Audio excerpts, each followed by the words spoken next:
అంటే వీళ్ళని చూసి ఇన్‌స్పైర్ అయిన వాళ్ళు చాలా మందుంటారు. వాళ్ళు కూడా ఇదే విధంగా చేయాలని చెప్తున్నారా?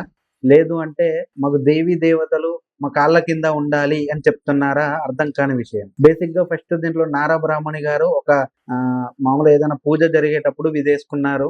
సో, దాన్ని చూసిన దువ్వాడ మాధురి గారు సేమ్ డిజైన్ చేపిచ్చుకొని ఆమె కట్టుకోవడం గూడా జరిగింది. అంటే ఒకరు చూసి ఇంకొకరు నేర్చుకుంటున్న విధానం ఇదేనా అంటున్నా. అంటే మన దేవీ దేవతలను వాళ్ళ కాళ్ళ కింద పెట్టుకోవాలా?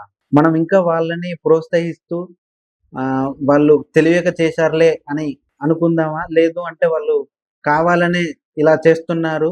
మన దేవీ దేవతలను అవహేళన చేస్తున్నారు. అంటే ఇది ఎట్లా ఉంది అంటే కావాలని చేసిన ఆహ్, బేసిక్‌గా నారా బ్రాహ్మణి గారికి తెలిసే ఉంటుంది.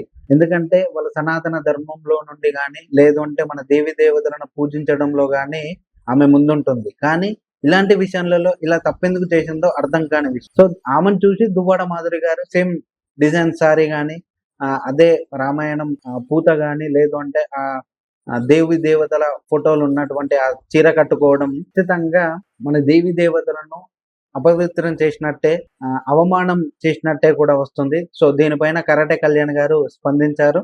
తక్షణమే వాళ్ళు క్షమాపణ చెప్పకపోతే తీవ్రంగా ఉంటుంది పరిణామాలు అని తీవ్రంగా హెచ్చరించింది.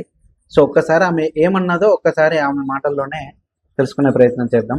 నారా బ్రాహ్మణ్‌ని చూసి దివ్వల మాధురి తప్పు చేశారంటూ సినీ నటి కరాటే కళ్యాణి ఆగ్రహం వ్యక్తం చేశారు. రామాయణాన్ని రాముడు, సీతమ్మను హేళన చేశారని, ఈ విషయంలో ఊరుకునేది లేదని వార్నింగ్ ఇచ్చారు. దేవుళ్ళ డిజైన్‌లతో ఉన్న చీరలు ధరించి అవమానపరుస్తున్నారని మండిపడ్డారు. ఈ మేరకు ఈమె పోస్ట్ పెట్టారు.